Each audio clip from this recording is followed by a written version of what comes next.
In the volatile world of pop music, a single's failure can feel like career ending, but artists have followed up commercial disappointments by one of their biggest songs. In this video, we look at 8 smash hits that followed up flops. Say So by Doja Cat. Doja Cat struggled in the underground for years and started gaining traction around 2019. She dropped her sophomore album Hot Pink in November, but it didn't make that much noise at first. Say So, the disco-inspired track from the album, was initially released as an album track, but exploded after it went viral on TikTok at the beginning of 2020. It followed Cybersex, released as a 4th single alongside the album. Cybersex was a bold, explicit song with an interesting music video, but it underperformed commercially, not even charting on the Billboard Hot 100. It just didn't connect with her fan base. Say So changed everything. The solo version entered the bubbling under Hot 100 at number 19 in early 2020, then climbed steadily and reached number 5 on the Billboard Hot 100 before the Nicki Minaj remix propelled it to number 1. It has now earned 7 times platinum in the US and became one of the most streamed songs of that year, now sitting on 1.3 billion Spotify streams. It also earned her a Grammy nomination for Record of the Year. This turnaround marked Doja Cat's breakthrough to superstardom, proving that a flop single could serve as a bridge to a huge hit. Say So solidified her as a versatile hitmaker. Havana by Cabello. Camila Cabello first gained fame as a member of Fifth Harmony and broke off in 2016 to have a more successful career as a solo artist. Havana from her 2018 debut album Camila became her biggest hit, but it followed a rocky rollout. The lead single Crying in the Club was kind of a flop, peaking at number 47 on the Billboard Hot 100 with limited weeks on the chart. Follow-ups like I Have a Question and OMG also underperformed, building uncertainty around her solo career. Havana, featuring Young Thug, was released in August 2017 and was influenced by Latin pop and had that infectious hook. It debuted modestly but gained traction slowly, peaking at number 1 on the Hot 100 in January 2018. It became one of the year's best-selling singles and has now accumulated more than 2.4 billion Spotify streams. The song's success launched the album Camila to number 1 on the Billboard 200 and truly made her a superstar. Havana shut down any doubts people had after she left Fifth Harmony. Greedy by Tate McRae. Tate McRae first gained attention as a dancer on So You Think You Can Dance, before transitioning to music. Her 2020 breakout You Broke Me First became a hit in the lockdown era, leading to her debut album I Used to Think I Could Fly in 2022. Greedy, released on September 15, 2023 as the lead single from her second album, followed a transitional period with underperforming singles. What You Do peaked at number 84 on the UK singles chart, and Uh-Oh reached number 76 in her post-debut album Rollout. Both those singles failed to kickstart her new era. Greedy shifted to confident, empowering pop with a catchy chorus and banging production. It debuted strongly and reached number 3 on the Billboard Hot 100, becoming her first top 10 hit. It ended 2023 as one of the biggest hits, accumulating 2.1 billion Spotify streams to this day. Greedy followed a string of flops, but became her defining single. It transformed her career, putting her on the road to becoming one of the main pop girls of her generation.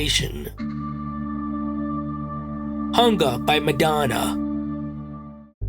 Madonna is a legend with iconic albums like a Virgin and Ray of Light. By the early 2000s, she had sold hundreds of millions of records, but her 2003 album American Life was a failure. While it debuted on number 1 on the Billboard 200, it was her lowest selling album to date, spawning no major hits. The title track American Life peaked at number 37 on the Hot 100, becoming her lowest charting lead single in years. The follow-up singles did even worse, with limited impact in the mainstream. The era's controversial anti-war message was not really popular post 9/11. She then came back in 2005 with Hung Up, the lead single from her album Confessions on a Dance Floor. It was a return to club roots, sampling ABBA's Gimme Gimme Gimme. It debuted at number 20 on the Hot 100, then climbed to number 7, spending weeks in the top 10. Globally, it topped charts in over 41 countries including the UK, and became the most successful dance song of the 2000s. The song's success propelled Confessions on a Dance Floor to #1 and earned her a Grammy for Best Electronic Dance Album. Hung Up revitalized her career after the disappointment of American Life, after kind of a flop era.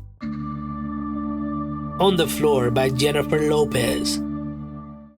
Jennifer Lopez was a triple threat, dominating both the music and film industries in the early 2000s. Hits like If You Had My Love and Jenny from the Block made her a superstar, but she started struggling in her music career in the mid-2000s. Starting off a rocky rollout with Louboutins in 2009, it was intended to be the lead single from Love, but failed to enter the Billboard Hot 100 entirely. It was not even in the track list for the album. After a string of flop singles, it was her lowest point around that time. On the Floor featuring Pitbull, released in February 2011, then blew up out of nowhere. It fused the dance pop sound with a sample of a Latin classic Lambada by Kaoma. It debuted modestly, but climbed to #3 on the Billboard Hot 100, becoming her highest charting single since 2002. It went triple platinum in the US, ending 2011 as one of the year's biggest hits. The song revived J-Lo's career, pushing Love to strong sales and earning her Grammy nods. It turned label drama and flops into a successful era, reviving her career.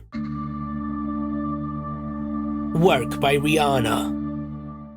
Rihanna first burst onto the scene with her 2005 debut album Music of the Sun and became a pop juggernaut, consistently releasing hits across albums like Good Girl, Gone Bad, and Loud. By 2012's Unapologetic, she had 13 #1s on the Billboard Hot 100 with a diverse soundscape through all of them. After a 4-year gap, she released her defining album Anti in 2016, marking a shift toward less radio-friendly sounds. Work, featuring Drake, served as the lead single from the album. It was released on January 27, 2016, and followed a flop era where Rihanna was trying to find the sound of her next project. It followed the singles Bitch Better Have My Money and American Oxygen, both of which were a disappointment by Rihanna's standards. They weren't even included on the album. Work did very well, even if some called the lyrics gibberish, not understanding the patois, but it debuted on #9 on the Billboard Hot 100, then climbed to #1, staying at the top for 9 non-consecutive weeks, becoming Rihanna's 14th chart topper, tying her with Elvis Presley. It also went on to be certified diamond in the US. Work helped Anti become Rihanna's second #1 album in the US, and the first by a black woman to spend 400 weeks on the Billboard 200. This turnaround showed Rihanna's bold evolution worked as her patience paid off. Work is one of her biggest hits, and Anti is still her latest album, as its 10th anniversary just passed at the start of 2026. Escapism by Raye.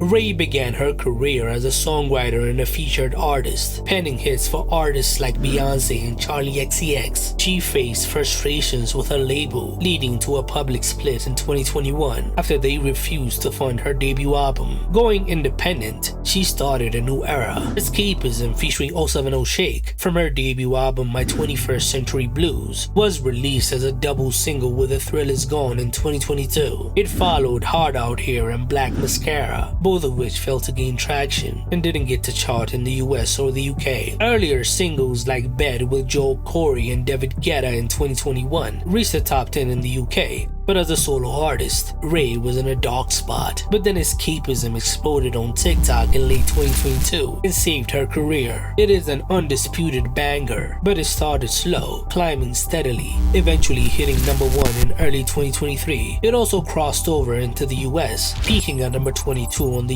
US Billboard Hot 100. It became one of the surprise hits of that year, now sitting on 1.2 billion streams on Spotify. The song's success opened a new chapter for Raye as she went on to become a superstar. It propelled My 21st Century Blues to #2 on the UK albums chart and proved that organic growth can overcome any label situation. You just need to persevere. I Feel It Coming by The Weeknd.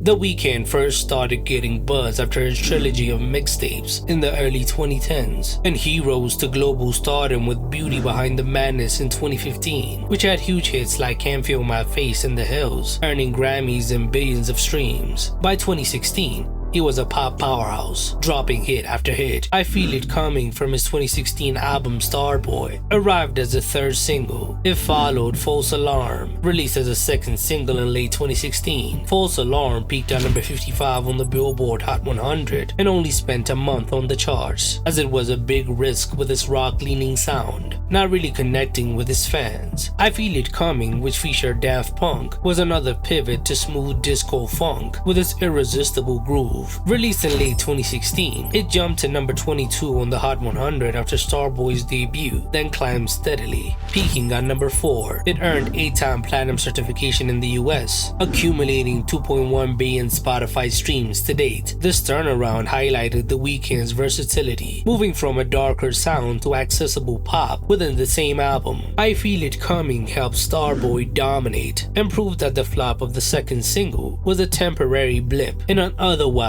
huge era. Which smash hits that followed up flops did I miss? Tell me in the comments below.